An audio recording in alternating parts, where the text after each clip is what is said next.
In what appears to be a growing trend, a tradition even, the man who initially filmed Freddie Gray being arrested is now being targeted and harassed by the police himself. So this is Kevin Moore. He's said to have cooperated with police and turned over the video initially, the very popular video that sparked in large part the protests that we've been seeing over the past more than 7 days. He claimed he was targeted after the police asked the public to identify him. So they put out information about him. They wanted his more information on him. They allegedly released his photo and told the public that he was wanted for questioning. He was then, shortly thereafter, arrested, as well as 2 Cop Watch activists. All 3 were arrested. He was eventually released overnight, but he is suffering now. I mean, the fact that he's being targeted by the police, that they're trying to get more information, and understand, too, when we say that they put out information about him, they wanted his identity released, you have passions on both sides running red hot.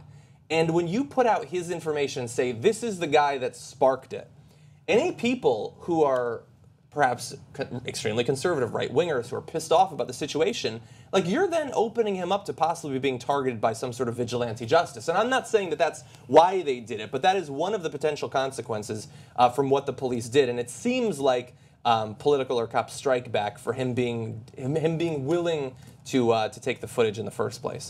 Now, you've got to be either stupid or purposely blind to what's happening if you don't realize that the cops are on purpose going after everybody who tapes this stuff, right? Mm-hmm. So, or you might just not know the facts. So that's why we're doing this here, to tell you. Like, for example, Eric Garner, the guy who was choked to death. Mm-hmm. Both people who filmed that. Ramsey Orta is the more famous one, and they went after him and put him in prison. They went after him over and over again. They went to his workplace. They accused him of crimes he didn't commit. They went to his girlfriend's workplace. They arrested his girlfriend on a fight that they claim she had that is not clear. But then they kicked down the door. They kicked down the door. They tied up. Mom's house. Yeah, and then when they were together on a different case, they come after Orta after already going after him on that charge. They're going after the girlfriend at her work. Now they come in the middle of the night. She's naked. They don't let her put her clothes on. I mean, they tie up his mom. I mean, this is an incredible amount of intimidation. But not just Orta, but the other woman who also taped Eric Garner, death by the cops. She also gets arrested for the grave crime of staying past closing hours at a park. Okay.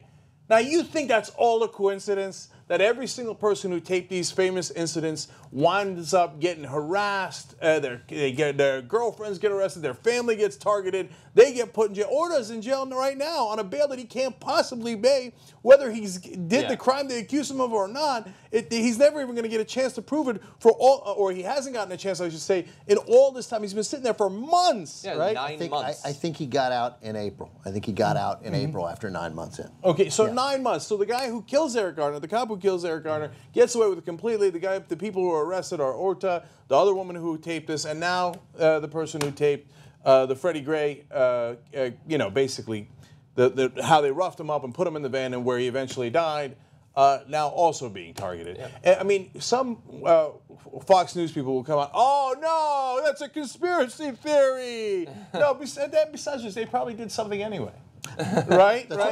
Sure. Right. Just don't go to the park. Just like Eric Garner, he was criminal. He sold those loose cigarettes. By the way, do you know what the cops did in New York, just in addition to prove that they wanted Ramsey Orta in prison, and clearly there was retribution involved in that? So he finally, for some reason, despite that fame, it took them a long time they tried to crowdsource the bail money, and it didn't catch on right away, which seems odd because, as soon as that kind of thing caught on, I imagine they would be able to raise the money.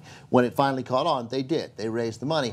The prosecutor's office challenged that the money had come from, From what? I don't know, but it doesn't make any difference. You've raised the money. You can't, that's the whole, you can't, and finally the reason he got out, they withdrew the challenge because at some point, some judge was like, what are you doing?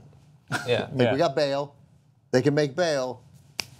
We're done. Yeah. And he's out now, and that's why but he still faces charges, but at least he's out.